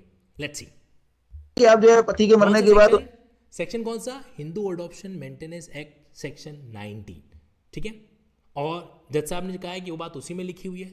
चलो पढ़ते हैं, आइए। अपने सास ससुर को बर्बाद कर सकते हो, पढ़िए। Maintenance of your daughter in law, A Hindu one, a Hindu wife, whether married before or after the commencement of the said, shall be entitled to be maintained after the death of her husband by her other-in-law. ठीक है, provided and to the extent that she is unable to maintain herself out of her own earnings or other property, or where she has no property of her own, is unable to obtain maintenance. आगे बढ़िए। Number A, from the estate of her husband or her father or mother, or हाँ। B, from her her husband और her father माने उसके जो भी father और mother होंगे, इसके फादर मदर, पति के नहीं, इसके। लेकिन इसमें ये आगे बढ़िए। Property from the estate of her husband, from the estate of her husband और हर फादर, और नेक्स्ट में आ जाइए, नेक्स्ट में आ जाइए, फ्रॉम हर सन और डॉटर इफ एनी और हिज और हर स्टेट। हर स्टेट। अभी जो है इसको जो मिलना है, ये आपको एक मकान देने को तैयार है, वो ले लीजिए, बकाया आपको कुछ मिलना नहीं है। इनफैक्ट मतलब इसके बाद एक जजमेंट है, clear cut, there is clear cut judgement के लिए। भाई तो पति की संपत्ति उसको मिली है, उसके अंदर अपना करे जो करना है, उसके अंदर किराएदार बसाए, कुछ करे। अब देखो इन्होंने वकील साहब पढ़ रहे हैं और आपने शायद जज साहब के फेस एक्सप्रेशन नहीं देखे। अब मैं उसी 10 सेकंड की वीडियो को वापस चला रहा हूँ और आप जज साहब के फेस एक्सप्रेशन देखना। मतलब आपको महसूस होगा कि यार इनको तो लैंग्वेज जो है लॉ की वो एकदम टिप्स पे पता है। अब नोटिस करना, अभी हमारे सामने क्या PDF खुला हुआ था ना, तो हमने जज साहब के एक्सप्रेशन ऑब्जर्व नहीं कर पाया। अब मैं आपको जज साहब के एक्सप्रेशन जो है, ठीक है जी, चलो तो अब आप इसी वीडियो को, इसी 10-15 सेकंड को वापस पढ़ते हैं जब वो सेक्शन 19 को रीड कर रहे थे, ठीक है। और शायद आपको जब वकील साहब जब सेक्शन को रीड करेंगे तो आपको अपने कॉलेज के प्रोफेसर की भी याद आएगी, है ना। मतलब कई बार क्या होता है कि वो सीधा सीधा इसको रीड आउट करते चला जाता है। Let's see. The estate of her husband, from the estate of her husband own earnings or other property shall be entitled to be maintained after the death of her husband by her other in-law, ठीक है। provided and to the extent that she is unable to maintain herself out of her own earnings or other property, or where she has no property of her own, is unable to obtain maintenance. आगे बढ़िए। Number A, from the estate of her husband or her father or mother, or B, from her her husband और her father माने उसके जो भी father और mother होंगे, इसके फादर मदर, पति के नहीं। मतलब क्लियर कर दिया कि हर फादर मदर का मतलब क्या है। ये मतलब होता है इसका, हर फादर का मतलब उनके बायोलॉजिकल फादर है, मतलब बहू रानी के जो नेचुरल फादर है, नेचुरल मदर, उनकी बात हो रही है। आप इसका गलत मतलब ये मत सोच लेना कि इसका मतलब है कि सासू माँ और जो ससुर जी, वो नहीं है। तो मतलब ऐसा लग रहा है कि यार ऐसे सोचो, अगर हम लोग किस्मत वाले बन जाए और ऐसे जज साहब हमारे टीचर बन के सामने बैठ जाए तो कानून को डंडे की नोक पर क्या कह देंगे, सारा का सारा सिखा देंगे, है ना। चलो आगे मूव ऑन करो इसको। इसके लेकिन इसमें ये आगे बढ़िए। Property from the estate of her husband, from the estate of her husband और हर फादर, और नेक्स्ट में आ जाइए, नेक्स्ट में आ जाइए, फ्रॉम हर सन और डॉटर इफ एनी और हिज और हर स्टेट। अभी आपको एक बात बताऊँ जो मैंने जब इस वीडियो को देखा तो मुझे जो फील, मैं पता है इसमें वीडियो को एकदम नेचुरल एक्सप्रेशन देना चाहता हूँ, इसलिए आपके सामने बिल्कुल जैसा है, जैसा मैं फील कर रहा हूँ वैसा बता रहा हूँ। आपको याद है स्कूल के टाइम में हमारे भूगोल के या हिस्ट्री के टीचर हुआ करते थे, वो आते थे खड़े हो गए, हाँ डंडा हाथ में पकड़े, हाँ भाई तुम पढ़ो पढ़ो, आगे बढ़ो आगे बढ़ो आगे बढ़ो आगे बढ़ो, है ना। ऐसा कैसा फील जो है कई बार कोर्ट में आता है। वैसे आई ड्यू रेस्पेक्ट बोथ एडवोकेट, बहुत ही जेंटलमैन एडवोकेट्स हैं और प्रॉपर तरीके से मतलब कोर्ट की डिग्निटी का रेस्पेक्ट कर रहे हैं, सम्मान कर रहे हैं। लेकिन इस बात को जो ना खुद से रिलेट भी करना कि मतलब आपको सिर्फ स्कूल टाइम में भूगोल इतिहास नहीं पढ़ाया जाता था। कई बार वकील बन रहे हो ना तो तैयार है ना कि कई बार जो कोर्ट के अंदर भी ऐसा हो सकता है कि जज साहब बोलेंगे कि यार ये वाला प्रोविजन जो है पढ़ के बताओ, पढ़ो, और पढ़ते पढ़ते आपको बीच में रोका जाएगा, टोका जाएगा और उसके अकॉर्डिंगली डील किया जाएगा, है ना। चलो जी नाउ जो है इसको जो मिलना है, ये आपको एक मकान देने को तैयार है, वो ले लीजिए, बकाया आपको कुछ मिलना नहीं है। इनफैक्ट मतलब इसके बाद एक जजमेंट है, clear cut, there is clear cut judgement के लिए। भाई तो पति की संपत्ति उसको मिली है, उसके अंदर अपना करे जो करना है, उसके अंदर किराएदार बसाए, कुछ करे। She is unable to maintain herself. भाई तो क्या करे, अपने बाजार में जाके कोई काम करे। कोर्ट है सिर्फ she is unable to maintain herself. तो यहाँ पे देखो, यहाँ पे बात जो है अलग तरीके से मेंशन की गई है कि भाई नहीं है तो जाके कुछ काम काज करो उसके अंदर, है ना। और आगे आप पूरा सुने इस बात को। भाई मैं देख रहा था, there is his moral responsibility is also there. ऐसा नहीं होता, मान के चलो ये अभियाल कल को स्वर्गवासी हो गए तो तब क्या करेगी वो। ये अरे आपको एक मकान दिला रहे हैं, क्लियर कट जो है उसका जीवन भर का जो है भरोसा हो जाएगा उसको, नहीं तो कल को उस मकान को बेच देंगे, क्या करेंगे। इनका एक ही इकलौता पुत्र था हमारा, तो क्या करें आज के लॉ के हिसाब से, क्या हिस्सा है इसका, जो हिस्सा है इनका माताजी का हिस्सा वो भी छुड़वा देंगे। नहीं समझ में आया भाई, उस मकान में जो इसके पति का है उसमें माताजी का भी हिस्सा है, वो छुड़वा देंगे इनसे, ये अकेली मालिक हो जाएगी। उसका प्रॉब्लम है इसमें आपको। भाई आप देखो अभी ये बोल रही है मुझे कुछ भी नहीं दिया, ये कह रही है ना, तो वो देने को तैयार है एक मकान 30 बाई 50 का। एक मकान में रह रही हैं तो क्या करे, रहने के साथ खाने पीने का वही पूरा नहीं दे रहा सर जी। अब आप नहीं पूरा देंगे, पूरा बोल तो रही है पूरा देंगे। 30-50 का भी पूरा नहीं दे रहा सर, जो मेरे पति के नाम पे है आधा 30 बाई 30 बाई 50 का पूरा देंगे ना, कह तो रहे बोल तो रहे, अभी आधा बोल रही है, हम आधा देंगे, आधा नहीं पूरा पूरा मिलेगा आपको। पूरा कौन सा वाला लेना है? जहाँ हम रह रहे हैं वही वाला पूरा। 30 बाई वकील साहब वकील साहब साइड से कह रहे हैं कि पूरा कौन सा लेना है, जज साहब को बता दो, 2 मकान देना। भाई कई बार क्या होता है, मैं आपको बताता हूँ, क्लाइंट जो है ना, मतलब आउट ऑफ द कोर्ट, देखो मेरी हंसी को आपसे है ना बहुत पॉजिटिव तरीके से लेना, मैं सच कह रहा हूँ, I love and respect the court proceedings and all, please don't take it otherwise. लेकिन मैं आपके सामने एकदम ओपनली बात इसलिए कर रहा हूँ, मैं लिटरली चाहता हूँ कि आप इस चीज़ को सीखें, लर्न करें। तो वकील साहब जो है साइड में कह रहे हैं कौन सा लेना बता दे, अच्छा मौका है, चौका लगा लो। कौन, मतलब क्लाइंट को कह रहे हैं, क्योंकि वो तो एक तो दे रहे हैं, तो वकील साहब कह रहे हैं कि भाई तुम ये तो बता दो कि कौन सा लेना है। आपने सुना कि नहीं सुना, जज साहब ने, वकील साहब ने हौले से जो अपने क्लाइंट को कुछ कहा, नहीं सुना आप लोगों ने? मैं बताता हूँ, वापस सुनो, वापस देखो आप यहाँ पे इस प्रोसीडिंग को, और देखना वकील साहब थोड़ा सा एकदम लो पिच के अंदर क्लाइंट को कुछ कह रहे हैं। सर जी अब आप नहीं पूरा देंगे, पूरा बोल तो रही है पूरा देंगे। 30-50 का भी पूरा नहीं दे रहे सर, जो मेरे पति के नाम पे है आधा, वो 30 30 बाई 50 का पूरा देंगे ना, कह तो रहे हैं। बोल तो रहे, अभी आधा बोल रही है, हम आधा देंगे, आधा नहीं पूरा मिलेगा आपको। आप पूरा कौन सा वाला लेना है? जहाँ हम रह रहे हैं कोई वाला पूरा 30 बाई 50 का पूरा मिलेगा। नोटिस किया कि नहीं किया? मतलब इधर देखो पूरा कौन सा देना बता तो फटाफट, फिर वापस एकदम सामने फ्रंट की मोड में। तो ये भी ज़रूरी होता है, क्योंकि देखो क्लाइंट क्या है उसमें, मतलब इमोशनल हो जाता है, जज के सामने एकदम भावनाओं में बैठ के बात करने लग जाता है। तो वो कहता है कि भाई बता दो कौन सा मामला है, इस तरीके से चीज़ों को डील करो। तो दोनों ही एडवोकेट साहब हेड्स ऑफ है, मतलब डबल सल्यूट है, बहुत शानदार, मतलब बहुत ही प्यारी जो है। ये हमारा सौभाग्य है कि हम लोग जो है ना इतनी प्यारी कोर्ट प्रोसीडिंग से नॉलेज लर्न कर पा रहे हैं। आगे देखते हैं।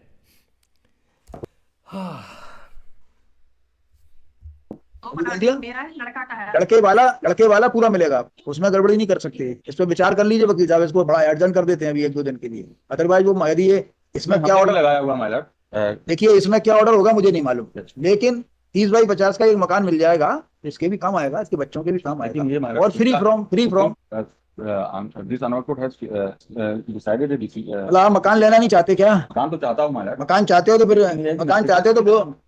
मेंटेनेंस के संबंध में लॉ आपके फेवर में नहीं है। मेंटेनेंस के संबंध में माय लॉर्ड, आप उसकी वो जो कमा रहा है उससे आप थोड़ी पैसे ले सकते हो। even my lord, one court has said, my lord, that widow means the word widow would include the minor and children who are staying with their mother. भाई मोरली वो देना चाहेंगे सो दें, लेकिन आप उनको वो थोड़ी कर सकते हो, फोर्स थोड़ी कर सकते आप समझना, कानूनी रूप से क्या नहीं किया जा सकता कि ससुर जी को इस तरीके से खिलाफ बाउंड नहीं कर सकते कि आपको पे करना ही पड़ेगा। फिर इन्होंने एक शब्द बोला कि मॉरली मतलब नैतिक रूप से अगर देना चाह रहे हैं वो एक अलग बात है।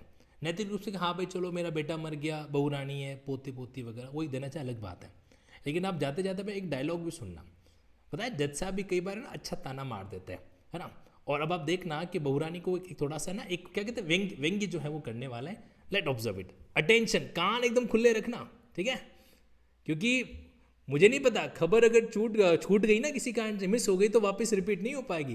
वापस सुनो, तो मेंटेनेंस के संबंध में लॉ आपके फेवर में नहीं है। मेंटेनेंस के संबंध में माय लॉर्ड, आप उसकी वो जो कमा रहा है उससे आप थोड़ी पैसे ले सकते हो। even my lord, one court has said, my lord, that widow means the word widow would include the minor and children who are staying with their mother. भाई मोरली वो देना चाहेंगे सो दें, लेकिन आप उनको वो थोड़ी कर सकते हो, फोर्स थोड़ी कर सकते There is judgment in this regard. हो। क्या Morally, मैं पढ़ दूं? बताइए कौन सा जजमेंट है? Para 6. कि after death of her husband इनको उसको जो है सब कुछ करना ही पड़ेगा। Para 6 में 4, 5 and 6 की माला, लेकिन the right of Hindu widow to claim maintenance was there even कौन सा before. पहला पढ़ रहे हैं? Para 6, the moral obligation of the father-in-law to maintain the widow daughter-in-law also. सी अब ध्यान से देखना। देखो यार, आपका क्लाइंट है ना, थोड़ा अब सीरियस हो जाओ।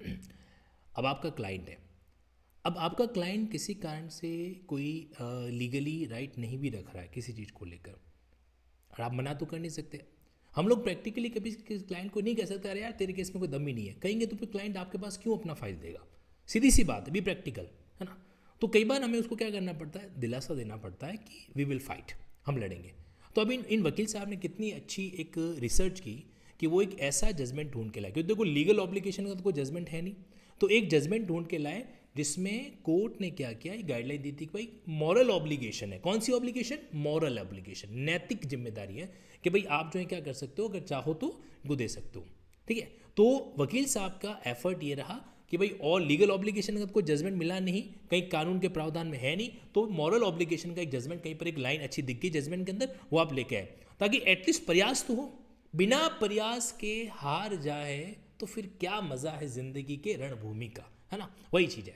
तो आप देखो इसको वापस सुनो, मैं 5-10 सेकंड से वापस थोड़ा पीछे लेके जा रहा हूँ और आप देखना, इस बात को नोटिस करना कि जजमेंट जो पेश किया जा रहा है, जब लीगल चीज़ आपके फेवर की नहीं है तो effort on part of advocate वो कैसा होता है, लेट ऑब्जर्व इट। आप उनको वो थोड़ी कर सकते हो, फोर्स थोड़ी कर सकते There is judgment in this regard. क्या? Morally, मैं पढ़ दूं? हो। बताइए कौन सा जजमेंट है Para 6. कि after death of her husband इनको उसको जो है सब कुछ करना ही पड़ेगा। Para 6 में 4, 5 and 6 भी मगर, लेकिन the right of Hindu widow to claim maintenance was there even कौन सा before. पैरा पढ़ रहे हैं Para 6. The moral obligation of the father-in-law to maintain the widowed daughter-in-law also existed. भैया? इसके अंदर लिखा हुआ है वो को पार्टनर था, प्रॉपर्टी थी उसकी, आप बिल्कुल अलग बात चल रही है, इसके फैक्ट ही अलग हो जाएंगे। इसके अंदर उस प्रॉपर्टी के अंदर वो क्या था, हस्बैंड जो था वो एक प्रॉपर्टी थी, उसका को पार्टनर भी, उसका बंटवारा नहीं हुआ था, तो बिकॉज को पार्टनर था और उसका बंटवारा नहीं हुआ तो उस लाइट में वो प्रॉपर्टी उसकी ये थी। प्रॉपर्टी इनकी एक्सक्लूसिवली जो ये दे रहे हैं केवल इनके हस्बैंड की है। नहीं, हस्बैंड की थोड़ी, हस्बैंड के मरने के बाद इनके हस्बैंड की माँ पे भी जाती है, क्लास 1 ईयर है। आप इस जजमेंट को कहां से लगा लोगे? ऐसा कोई जजमेंट, आप सिंगल जजमेंट ले आइए कि जो है after death of her husband she is entitled for receiving the maintenance amount from her father in law even if there is no property left by husband. ऐसा जजमेंट बता दीजिए कोई हो तो। अब ऐसे जजमेंट लगा रहे हो जो आपके खिलाफ है बल्कि। इनफैक्ट मगर ये दोनों के लिए एप्लीकेबल होगा क्योंकि माँ के। अब देखो ऐसा नहीं है कि एक वकील साहब, अब मैं आपको एक अंदर की बात बता रहा हूँ, कई बार कुछ जजमेंट जो कोर्ट के सामने पेश किए जाते हैं उनकी लैंग्वेज को वकील साहब एक बार नहीं 5-6 बार पढ़ते हैं, उस खासकर उस पैराग्राफ के जिस पैराग्राफ को वो जज साहब को रीड आउट कराना चाहते हैं। उनको भी पता होता है कि भाई उस लाइन के अंदर या उस पैराग्राफ में जहाँ पे कुछ पॉइंट उनके फेवर का आ रहा है तो कुछ पॉइंट उनके अगेंस्ट का भी आ रहा है। अब आपको क्या लगता है, जब वकील साहब ने ये जजमेंट को अपने ऑफिस में बैठ के पढ़ा होगा तो क्या को पार्टनर के पॉइंट को उन्होंने मिस किया होगा? नहीं, मिस नहीं। इसको बोलता है ट्रायल एंड एरर। क्या बोलते हैं कि ट्राई कर देते हैं, क्या पता संजोग अच्छे हो, है ना, जज साहब उसको कंसिडर कर ले। लेकिन कई बार जज साहब बहुत इंटेलेक्चुअल, अब इस केस के अंदर आप ये नहीं कह सकते कि मतलब वकील साहब के एफर्ट कम है ना। इस केस में जज साहब जो है ना वो मतलब डबल सैल्यूट, तेज तरार और इंटेलेक्चुअल लेवल का है। उसके अकॉर्डिंगली जो है जज साहब का मामला बड़ा तेज चल रहा है, राइट। ये ध्यान रखना, एक वकील को हमेशा पता होता है। इधर देखो, रिकॉर्डेड देख रहे हो तो कुछ भी, इधर देखो, एक वकील को हमेशा पता होता है कि वो जजमेंट जो कोर्ट के सामने पेश कर रहा है और जो पैराग्राफ वो कोर्ट से रीड आउट कराना चाह रहा है उस पैराग्राफ के अंदर कौन सी बात फेवर की है, कौन सी बात फेवर की नहीं है ना, ये उनको पता होता है। अब आगे देखो, ये आपके खिलाफ तो मैडम उस दिन जो निकाला था ना एक जजमेंट, इस पॉइंट पे है क्या? अभी ये आपके खिलाफ दोनों जजमेंट हमने पहले देखे थे। हरियाणा हाई कोर्ट का है। और देखिए ऑप्शन इज विद यू, आप मकान लेना चाहते हो, राजीनामा करना चाहते हो या लड़ना चाहते हो जिंदगी भर, तो इसको एक हफ्ते बाद रख, क्योंकि अभी आप मकान तो अपना सेव करो भाई। अभी आप यहाँ झगड़ा करो तो मकान भी नहीं देंगे आपको, ये गारंटी है, परेशानी होते रहोगे। अरे हो ही नहीं सकता ऐसा, मेरा खुद का मानना है। अदरवाइज ऐसा जजमेंट यदि हो गया तो जो है कोई किसी को चैन से जीने ही नहीं देगा। ऐसा नहीं, आपको आप बोलने की जरूरत नहीं है आपको। सर मेरे बच्चों को पालन पोषण का लगा सर 6 महीना हो गए, इन लोग कुछ भी नहीं दे रहा मेरे लिए। नहीं, अरे आपको मकान मिल तो रहा है, उस मकान में आगे किराएदार बसा दीजिए और सर इनसे लोन ले लीजिए। आपको एक और चीज़ आपने नोटिस की होगी, अभी इन बिटवीन जो है वकील साहब एक पंजाब एंड हरियाणा हाईकोर्ट का जजमेंट पेश करने वाले थे, ठीक है, लेकिन उन्होंने उस जजमेंट को इतना इंसिस्ट नहीं किया। ये आपने नोटिस किया? इसके पीछे 2 रीज़न हो सकते हैं। देखो मैं हो सकते हैं कह रहा हूँ क्योंकि देखो एग्जैक्टली तो वकील साहब के माइंड में क्या चला हम लोग कैसे ऑब्जर्व कर सकते हैं, लेकिन इसके 2 रीज़न हो सकते हैं कि उन्होंने उस पंजाब हरियाणा जजमेंट को आगे फॉरवर्ड किया लेकिन वापस रख दिया, ठीक है, क्योंकि वकील साहब जज साहब के उस पर्टिकुलर मेंटल स्टेट को समझ गए थे उस पॉइंट ऑफ टाइम पे, है ना। अब उनको पता है कि यार ये जजमेंट भी देंगे तो हो सकता है साहब नाराज़ हो जाए, और ऐसा होता है कई बार। मतलब कई बार मान लीजिए आपका कोई आर्गूमेंट जो है वो लीगल पॉइंट पे नहीं हो के अदर पॉइंट से आप कन्विंस करने का प्रयास करते हो तो जज साहब एग्री इन द सेंस कि मतलब थोड़ा सा वो उस समय आप कह सकते हो मूड स्विंग हो जाता है। हाँ, ये प्रॉपर सही शब्द रहेगा, मूड स्विंग हो जाता है, ठीक है। तो इन्होंने वापस उसको अंदर रख दिया कि भाई अभी देने से मतलब नहीं है।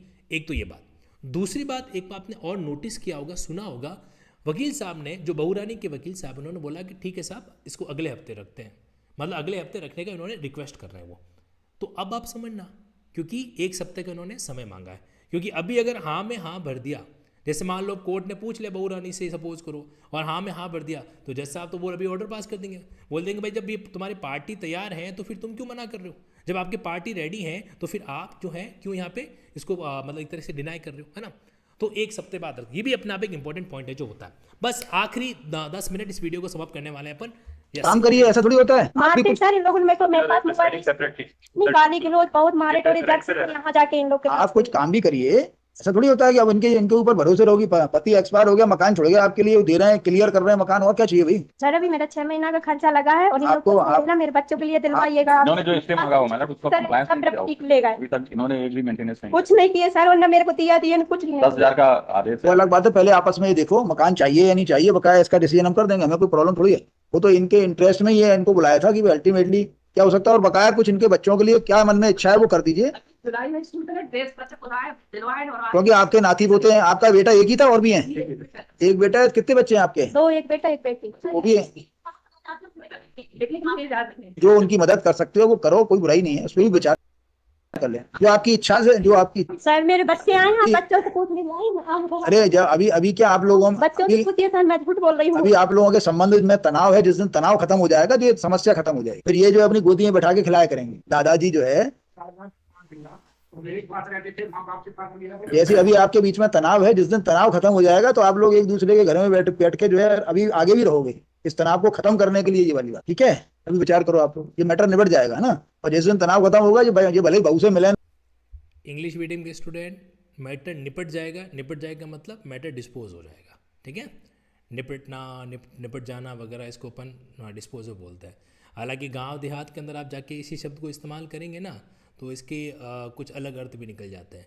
किसी को जाके पूछना, कभी किसी गांव में जाना और सुबह से पूछना कि भाई वो फलाना आदमी कहाँ गया, तो वो कहता है वो तो निपटने गया। तो वहाँ पे निपटने का मतलब कुछ और होता है। अब क्या होता है वो मैं नहीं बोलूँगा, वो आप समझदार हो। हाँ जी, आगे बढ़ते हैं। मिले बच्चों से जरूर मिलेंगे, बाद में आने, ऐसे मत करो। मतलब आपके दादा दादी हैं, जबरदस्ती कुछ नहीं ले पाओगे आप, इनसे जबरदस्ती नहीं ले सकते, प्यार से सब मिल जाएगा। थोड़ा झुको, मकान ले लो, फिर थोड़ा सा झुको, उनके जाके सेवा किया करो। आपको ये सब कहने की, अपनी घर की बात घर में रखिए।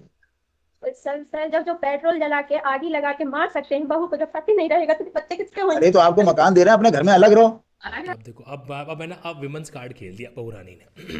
कैसा कार्ड खेल दिया कि जो आज के समय में जो है इस तरीके से आग लगा के पेट्रोल डाल के जो मार सकते हैं, पति के जाने के बाद क्या होगा पति का। देखो ये ना, ये सबसे बहुत बड़ी खतरनाक चीज़ है जो होती है। हालांकि इसमें हम लोग देखो, we are nothing to comment on such kind of thing, क्या हो रहा है क्या नहीं हो रहा सोसाइटी के अंदर, बट हमें हमारा टॉपिक लीगल सेगमेंट पे रखना है, इसलिए हम इसको डाइवर्ट नहीं करेंगे। तो फटाफट इस वीडियो का आखिरी पार्ट सुनते हैं और यहाँ पर आप लोग थोड़ा इसको ऑब्जर्व करना कि इसको ADRM की टेक्निक्स को। कौन देगा? क्लियर कट जजमेंट आपके खिलाफ है, इसलिए कह रहे हैं ये जजमेंट आपको लाभ नहीं देगा। ये जो हमने दिया इसे मॉरल रिस्पांसिबिलिटी। अरे मोरल तो मोरल होता है, मोरल रिस्पॉन्सिबिलिटी होती है, जाए वहां पे जाके इनकी सेवा करे। ये मोरल का जो है पार्ट तो खत्म हो गया। नैतिक शिक्षा की जो किताब चलती थी आपके जमाने में, वो खत्म कर दिया शासन ने। नैतिक शिक्षा जिस दिन आ जाएगी उस दिन लोग मोरल समझेंगे। 19 भी इस पे कम। देखो, अब देखा आपने, इन्होंने क्या कहा, मॉरल तो खत्म हो गया भाई। मॉरल तो होगा तो ये जाके जो है उनकी सेवा वगैरह करती, इनकी सास ससुर वगैरह की, ठीक है? तो वो तो हो नहीं, बट फिर तुरंत इन्होंने वापस उसको कवर भी कर दिया, है ना, कि भाई अपने को ऐसा स्टेप नहीं करना चाहिए। ये ना एक जो इंटेलेक्चुअल पर्सन होता है उनका माइंड बहुत ही अलग लेवल पे चलते हैं, है ना। तो तुरंत उन्होंने वापस क्या बोला कि अब नैतिक शिक्षा का तो रोल ही नहीं रहा आज के समय के अंदर। फिर उन्होंने उसको बात को बदल के उस वे में कहा, मतलब ऐसा मैसेज नहीं जाना चाहिए कि जज साहब जो हैं वो थोड़े से बायस थे या किसी भी वे के अंदर, वैसे थे भी नहीं, बट ऐसा जाना भी नहीं चाहिए। तो ये एक निष्पक्ष व्यक्ति की पहचान होती है कि वो तुरंत जो है अपने स्टेटमेंट को किस तरीके से जो है सामने या पार्टी के सामने, वकील के सामने इसको किस तरीके से रखता है। सेक्शन 19 से आपको लाभ नहीं मिलेगा, देख लीजिएगा। अपने खिलाफ कुछ जजमेंट देख लिया, अपने फेवर का जो जजमेंट लाया वो ठीक नहीं है। क्लियर कट जजमेंट है इस बात के लिए कि सेक्शन 19 वहां नहीं लगेगा जहाँ आप उसके पति ने कोई प्रॉपर्टी। That's all. तो अब मैं इस वीडियो को यहाँ पे क्लोज है जो कर रहा हूँ। तो बेसिकली मैं आपसे सिर्फ इतना कहना चाहता हूँ कि कोर्ट प्रोसीडिंग जो है ना, अगर सोचो हम दिल्ली का एक वीडियो भी ऐसा देखें, है ना, तो कहीं कहीं बहुत कुछ सीख सकते हैं। आज आप लोगों ने कितनी बातें ऑब्जर्व की। आज हकीकत में सही मायनों के अंदर जो चीज़ हम थ्योरेटिकल तरीके से पढ़ते हैं, अब जैसे चाहे वो हिंदू सेक्शन एक्ट के सेक्शन 8 की बात हो, हिंदू सक्सेशन लॉ की, या फिर हिंदू अडॉप्शन मेंटेनेंस एक्ट के सेक्शन 19 की बात हो। मैं अपनी इमेज बड़ी कर दूँ क्या? हाँ, ताकि थोड़ा सा मतलब खुल के बातचीत कर पाएँ। बस लास्ट के 2 मिनट, फिर ये वीडियो जो है आपका फिनिश होने वाला है यहाँ पे, राइट। तो यहाँ पे ये लो जी, अब ठीक है। हाँ, अब मैं थोड़ा सा सारी बात को जो ना एकदम क्लोज करने वाला हूँ। हाँ जी, अटेंशन, अब देखिए इधर। तो बेसिकली ये जो वीडियो हम लोगों ने देखा ना, इसका मेन जो ऑब्जेक्ट था वो सिर्फ इतना ही था कि हम रियल टाइम में कोर्ट प्रोसीडिंग को क्या करें, ऑब्जर्व करें, समझें। और मैं उम्मीद करता हूं कि जिस मैसेज के साथ मैंने आज का ये वीडियो आपके सामने लाया है वो मैसेज कहीं कहीं आप लोगों के माइंड में पहुंच चुका होगा, ऐसा मेरा मानना है। अब हो सके ना तो इस वीडियो को आप क्या करेंगे, उस वीडियो को हर उस लॉ स्टूडेंट तक जरूर पहुंचाए जो सीखना चाहता है, चाहे आपको छोटा ब्रदर हो, कुछ भी हो। क्योंकि देखो कोर्ट की प्रोसीडिंग को देखने में मज़ा तब आता है, इस लाइन को ध्यान से सुनना, कोर्ट की प्रोसीडिंग को देखने में मज़ा तब आता है जब हमें कोर्ट की प्रोसीडिंग के बारे में पता हो, है ना। तो इसीलिए ये मेरा जो छोटा सा रोल है वो बस इतना ही है कि मैं बीच बीच में वीडियो को पॉज दे दे के आपको उस सिचुएशन के बारे में क्या करवा रहा हूँ, रूबरू है जो करवा रहा हूँ। और मुझे पूरा यकीन है कि ये वीडियो आपके लिए बहुत यूज़फुल रहा होगा। और इसी के साथ एक जानकारी मैं आपको और दे देता हूँ, एडवोकेसी के संबंध में, यस, एडवोकेसी के संबंध में गाइडेंस प्रोग्राम आपके बीच में लॉन्च करने वाला हूं। और इसका पूरा वीडियो मैंने ऑलरेडी क्या कर रखा है, शेयर कर रखा है। कहाँ पे, आपके यूट्यूब चैनल पे, वहाँ पर जाके आप क्या कर सकते हैं, इसको बढ़िया तरीके से ऑब्जर्व है जो कर सकते हैं। और इतना ही नहीं, देखो ये जो आपका यूट्यूब चैनल है किसका, लिंकिंग लॉज वाला।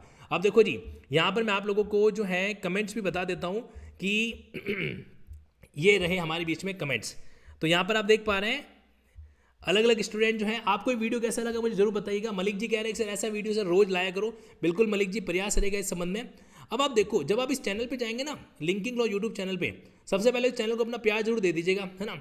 अब यहाँ पे आपके सामने कई ऐसे एस्पेक्ट हैं जो आपके लिए यूजफुल हैं, जैसे कि मैंने कल एक वीडियो लिया था कि कौन कौन सी टॉप 10 मिस्टेक्स होती है, इसको भी आप देख सकते हैं। अच्छा वीडियो है, आप लोगों के लिए यूजफुल वीडियो रहेगा, है ना। अपार्ट फ्रॉम दिस, एक एडवोकेसी का जो प्रोग्राम है वो भी आपके बीच में क्या कर चुका हूँ, अपलोड है जो कर चुका हूँ। और ये आपका एडवोकेसी गाइडेंस प्रोग्राम जो है 12 तारीख से स्टार्ट होगा। और अगर आप जुडिशियल सेगमेंट को डिटेल में डील करना चाहते हैं देन मोस्ट वेलकम। वो चीज़ आपके कहाँ पर अवेलेबल होने वाली है, लिंकिंग ऐप पर अवेलेबल होने वाली है। दोनों ही जो सेगमेंट है, जुडिशरी का रेगुलर सेगमेंट 16 जनवरी से स्टार्ट करूंगा और एडवोकेसी गाइडेंस प्रोग्राम जो है वो आपके स्टार्ट करने वाला हूं। कब मैं, आपके 12 जनवरी को।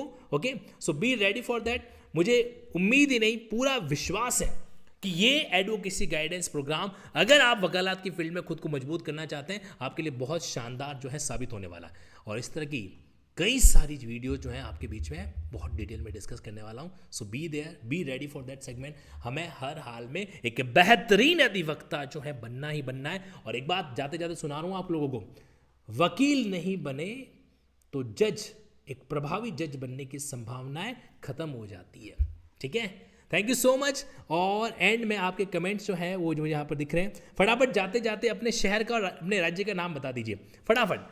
आपके कमेंट बॉक्स में यहाँ पर देख पा रहा हूँ, मुझे जाते जाते अपने शहर और अपने राज्य का नाम बता दीजिए। यस, एक बार जाने से पहले एक कमेंट होना चाहिए, कहाँ से आप बिलोंग करते हैं, कौन सा आपका स्टेट है। और ये आपके जो कमेंट्स हैं वो मुझे यहाँ पर मैं क्या कर देता हूँ, उसको डिटेल में कर देता हूँ।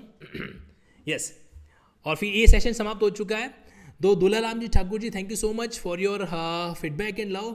यहाँ पे thank you so much Shreyansh ji, अच्छा लगा। अगर अच्छा लगा तो लाइक, देखो लाइक और सब्सक्राइब होना चाहिए, ध्यान रखना, ऐसा नहीं तुम चैनल को पीछे रख के चले जाओ।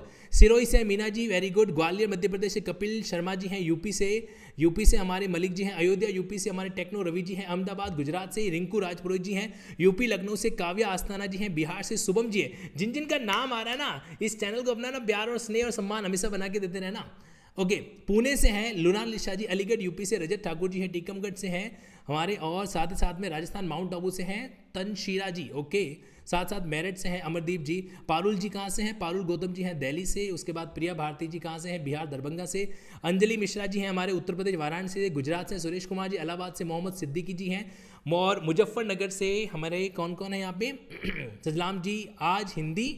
ओके, कुछ डायलॉग माला था, चला गया, मतलब कि डायलॉग कमेंट ऊपर चला गया लगता है। यहाँ पे श्वेता गौतम जी यूपी के अमरोहा से। वेस्ट बंगाल से हैं मुमुम रॉय जी। ओके, यूपी काशगंज से हैं, क्या नाम है, पागल M10, अरे बड़ा क्या नाम लिखा हुआ है। रजत ठाकुर जी अलीगढ़ यूपी से। मुरादाबाद यूपी से लवकुश जी। लखनऊ से हैं साधना सिंह जी। ओके, और MP के ग्वालियर से दमयंती जी। चेतना जी कहाँ से, छत्तीसगढ़ से। छत्तीसगढ़ का कोर्स अवेलेबल हो पाएगा या नहीं, छत्तीसगढ़ का बड़ा फास्ट टाइम वाला कोर्स लाना पड़ेगा जी, प्रयास करते हैं उसके लिए। MP इंदौर से ममता जी हैं। साथ में झारखंड से यहाँ पर अक्षय जी हैं।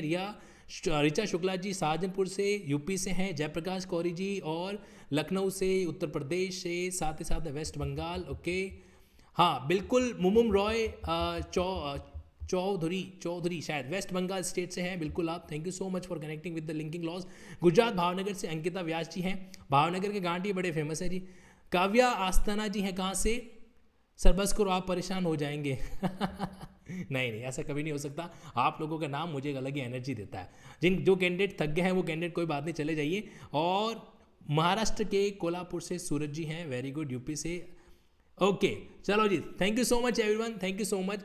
इस वीडियो को मैं लाइव बंद कर रहा हूँ, लेकिन आप इस रिकॉर्डेड भी देख रहे हैं तो कमेंट बॉक्स में अपने शहर का नाम और इस वीडियो के प्रति आपका क्या रिस्पॉन्स है मुझे बताना। और इस वीडियो में आपने क्या क्या नई चीज़ ऑब्जर्व की इसको भी जरूर जिक्र है जो कीजिएगा। मोहम्मद आसिफ जी जयपुर से हैं, उज्जवल यादव जी हैं, साधना सिंह जी हैं, ओके, अवधेश सिंह जी, राजकुमार जी, चेतना जी, नवनीत जी, मोहम्मद आसिफ जी और अनुभव शुक्ला जी हैं। साथ साथ में यहाँ पे मनीष जी हैं, शुभम जी है। Thank you so much. Okay चलो जी, तो आज के सेगमेंट को ये भी फिनिश करते हैं। Love you all, respect you all. मैं उम्मीद करता हूँ लिंकिंग वकालत का ये एपिसोड आपके लिए बहुत यूजफुल